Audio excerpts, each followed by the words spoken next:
Hello everyone, welcome back to Brazil. Today is the game against Corinthians in Serie A. We've now played two matches in the competition and we've come away with two wins. The second win was less than routine, shall we say. It was a game against Bahia. We won 2-1 and we took an early lead on the 11th minute thanks to Guerrero. Then we were pegged back in the second minute of injury time at the end of the first half. It was an absolute defensive cock-up of the greatest proportions. The ball passed across our own box after a mix-up between two defenders, and the Bahia striker was there to apply the finish. Then on the 88th minute, Hulimar absolutely levered it into the top-hand corner of the net after a through ball from Guerrero to secure the victory for us with only 2 minutes left to go. It was a tight one, but somehow we managed to scrape the victory. We now sit second in the table thanks to Avai's better goal difference record. They've conceded two, but they've scored six in the last two matches. So anyone that thought that high scoring might be an indication that this league is being played at too easy of a difficulty level, I would point out the fact that some of the other results in this league have been very high scoring as well. I think there's a massive disparity between the top teams and the bottom teams. Let's get into today's game, which is against Corinthians. It's being played at home, so we have the home advantage. And let's have a look at the players that will be starting the game for us. Well, we have a choice between Iago Gallardo or, interestingly, Eden Nielsen, who can play at left back, but is only rated at 66 to do so and is absolutely terrible defensively. Eden Nielsen did actually play ahead of Velasco in the last game, and I have to say, actually did very, very well for us. He's a very speedy midfielder. He can carry that ball. He's your typical box-to-box midfielder in that sense. And yeah, I think he played very well, and he's probably going to get more games. I'll have to rotate him into the side alongside Patrick as things progress. So Iago's going to stay in the team because despite him being on a red arrow, his replacement is also on a red arrow, and Iago is still the best player in the team by a distance. The only other question is Guerrero. What do we do about Guerrero? Orange arrow, slightly lacking in stamina. We have the option to put Potka or Suarez up top. But against Corinthians, I feel like we're going to have to start with our strongest team, and then if things aren't quite working out, we can then bring on the substitutes to change our fortunes. So that's the lineup we're going to start with. Red versus white. Ban Rasul versus BMG. Hoping that this will be a decent game. So I trust this video finds you in good fettle, whether you're watching it on the day of release or maybe you're catching up on these videos a little bit further down the line. Whether you have followed from the start or whether you're a new subscriber, and do feel free to subscribe if you feel like doing so. Welcome. Welcome one and all. I make no differentiation. Anyone that finds themselves watching these videos has my heartfelt gratitude. I'm not just saying that either. It's lovely to think that there are people out there that actually want to watch this stuff. So let's get it going. Kick off. Guerrero to Velasco. Will be shooting from left to right in this first half. Let's see if we can't get the result and maintain this winning run, which extends to a great number of games at this point, I think. It's Velasco, going to move it all the way out to Iago. The attacking fullback's working nicely for us. Ulamar, nice little back heel. Iago, Guerrero just not able to get to the ball. It was cut out by a defender. Good defending by Corinthians. Velasco allows the ball out of play. It will be a throw-in to Inter. At this early stage, both teams still trying to figure each other out. It's a feeling out process. Inter have had a lot more of the ball than Corinthians have had at this point.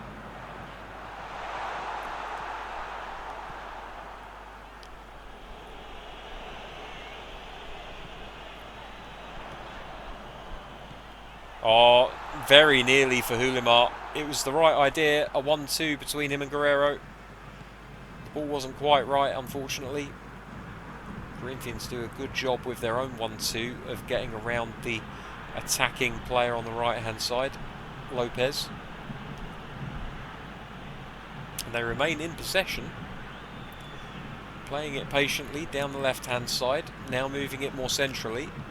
Klaus moves it out to Dudu on the right-hand side, a player we have looked at before purely because of his name. And Iago gives away a free kick on the left-hand side. Unlike him, but with his form on a red, it is possible that that is having an effect on his abilities to tackle. I apologise for the yawning, but it's quite late right now. Here we go, ball into the box. Oh, it's a chance! And somehow we scrabble it and keep it in, and we're able to just get the ball out and on its way, and now we can look to attack. Ball down the left-hand side. Iago into Hulimar. He's got a chance to cross the ball in here. He finds the cross. Lopez goes up to try and head it. Can't get on the ball. Here's Rodriguez. Just a bit slow on it. He can't quite get the pass away, and he ends up losing possession. As does Carlos, very nearly. Somehow managing to retain the ball.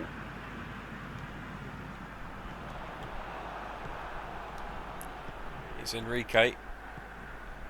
Klaus now. Very Germanic name. I don't know if he's German or if he might be a Brazilian with a German sounding name. Of course, Malcolm, not the most Brazilian sounding name in the world, but there we are. Out to Vital on the left hand side. Nonato with a little bit of a slip here. It is raining today. I wonder if he's got the right studs on. He lost his footing a little bit. And of course the rain will affect how the game is played. The ball will be initially a little bit quicker across the surface, but then the longer the game goes on, the slower that the passing is going to be as a result of the excess moisture on the playing surface.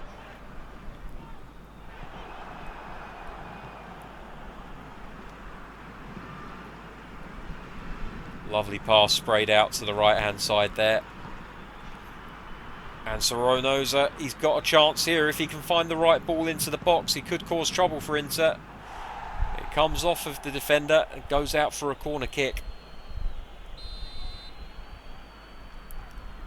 Sornosa over the ball here, a right-footed outswinger. Nonato heads it clear, only as far as Ojeda, who manages to lose his man, finds a ball into the centre, and Rodriguez eventually with the ball. Oh, and that's a very good foot. Just getting contact on the ball, winning it for his team, and a free kick is awarded just outside of the area. Schurz this time, the man at fault. Just a little bit over exuberant with his initial tackle.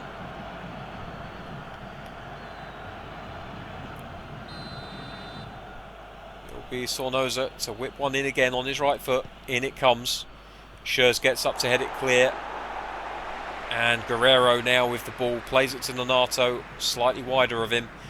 And Inter are looking to break here. And it's a poor pass.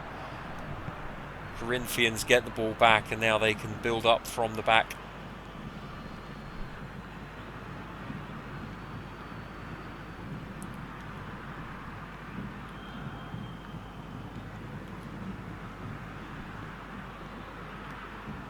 Guerrero doing his best to try and win the ball high up the pitch, but couldn't quite get there in time. Nonato, however, has a bit more luck. And now Rodriguez into Velasco. Inter looking to build here. Out to Iago on the left-hand side. Velasco making that run that has become synonymous with that partnership with Iago. And the ball takes a deflection off the defender. It's going to be a corner kick here. Velasco to whip it in on his right foot. Hulimar gets up, doesn't quite manage to get a decent contact on the ball, and Corinthians have managed to come away with it. Carlos now with the ball into Nonato.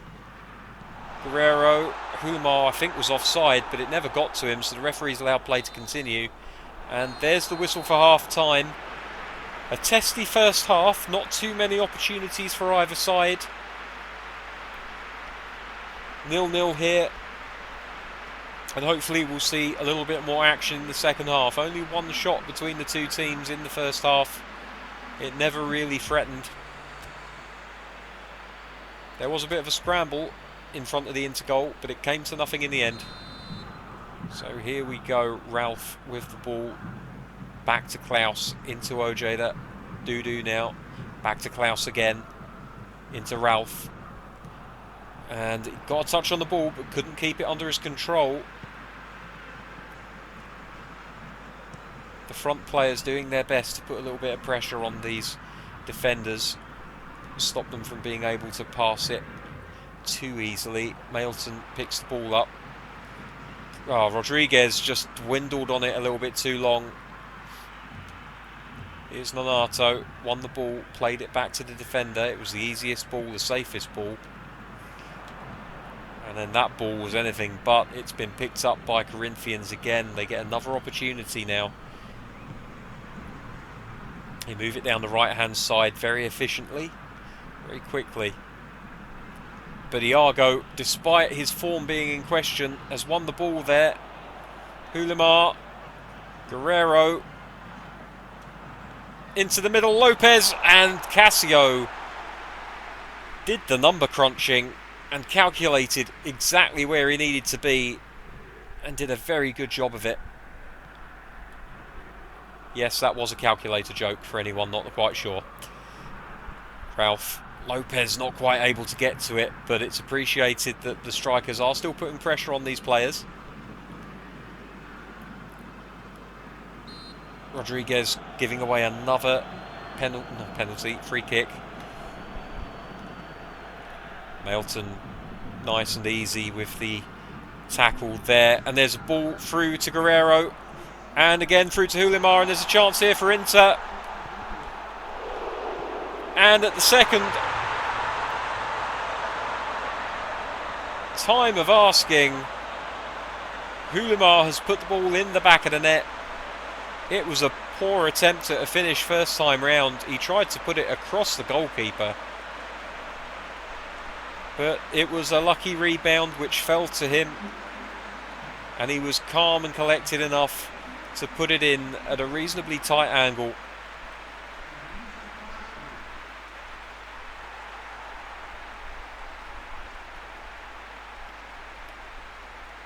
He doesn't care how they go in as long as they do. And now Wagner Love coming on for Gustavo. An attacking change by the Corinthians manager. He's seen enough going 1-0 down. He wants to try and give the forward line a little bit more firepower. And Wagner Love, a player of some repute and reputation, having played many years in the Champions League,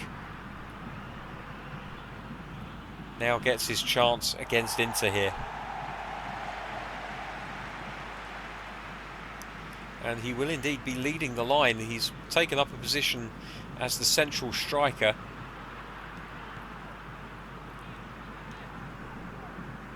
And I believe he's a player that Inter have had trouble with before. Strong physical player up front. Got a bit of pace about him as well, so they'll have to be careful about him.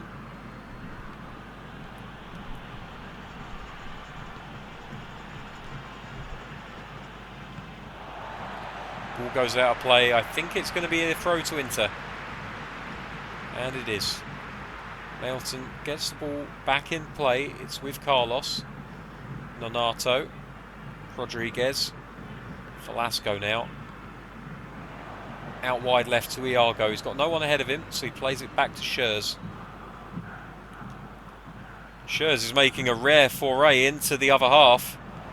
And he's still on the ball here. And that is why he doesn't get forward often. That pass was absolutely tragic.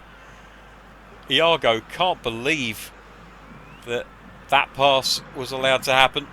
And Schurz is still in the opposition half. He really needs to think about retreating back into a more traditional position for a centre-back. Hopefully he will now.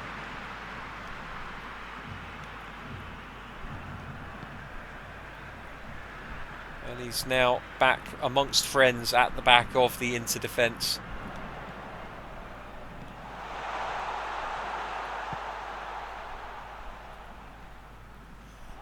Oh, Iago's taken over by the player.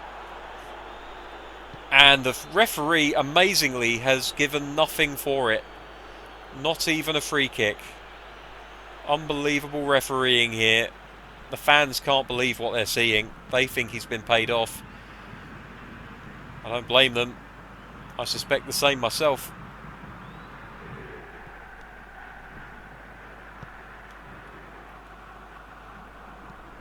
Ulimar tries to put some pressure on the defender. It's a good pass under the circumstances. Inter managed to keep the ball in play, and now they're going to try to make something of this spell of possession. That's a good ball through to Ulimar. Can he double his tally for the day? He can't quite manage it. The goalkeeper pulls out a fantastic save. Down and low to his left. A lovely through ball by Guerreiro. A shame that the Brazilian striker couldn't finish the chance. But Inter do get a corner. Here's Velasco standing over it now. It's going to be an outswinger. Plenty of pace on it. Ulimar gets up to head the ball. Iago! Oh, he had a hit.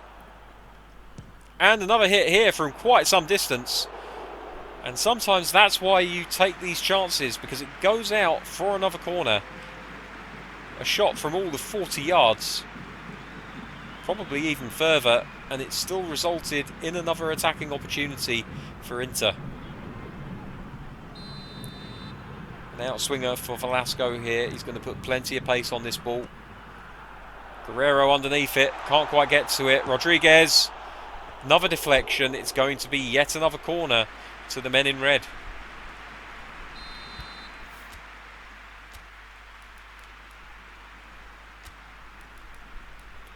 Edenilson, after impressing in the last league match, is coming on for Velasco.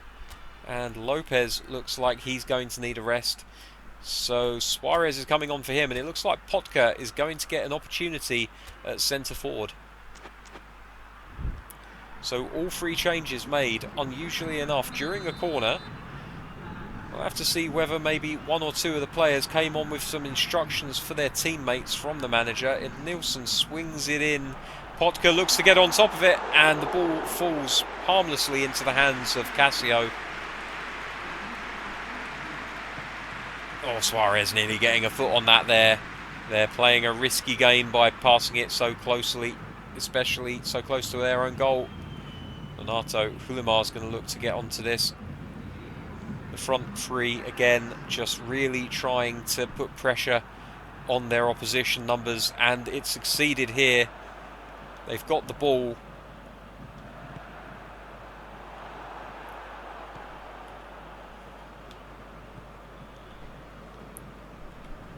Edenilson is just a bundle of energy, full of running. There's the final whistle. It's 1-0 to Inter thanks to that 62nd minute goal by Ulimar. He was fortunate that the rebound fell to him in the way that it did, but there was no questioning his calm demeanour when he had the opportunity. He took it with some aplomb.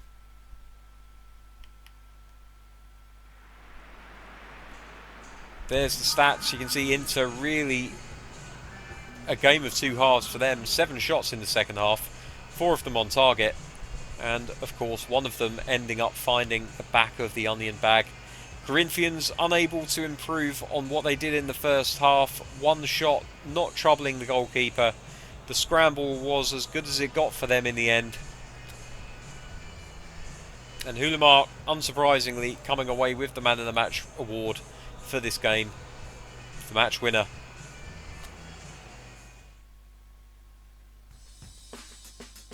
Here's the rest of the results for today's match day. And Avaí going down 4-0 to Fluminense, which, if I'm not very much mistaken, means Inter may very well be away and clear at the top of the table on goal difference. And no, they're not. In fact, Vasco da Gama have surged up and taken over as leaders of the league. 9 points, the same as Inter, but a goal difference of 6 in comparison to Inter's 5. Inter have not been free scoring at all this season. Vasco, on the other hand, definitely have.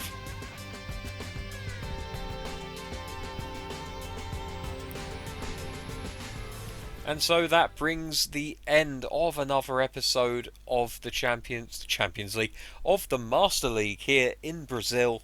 Until next time, when we will be taking on another team in the Libertadores. This time it will be Once Caldas.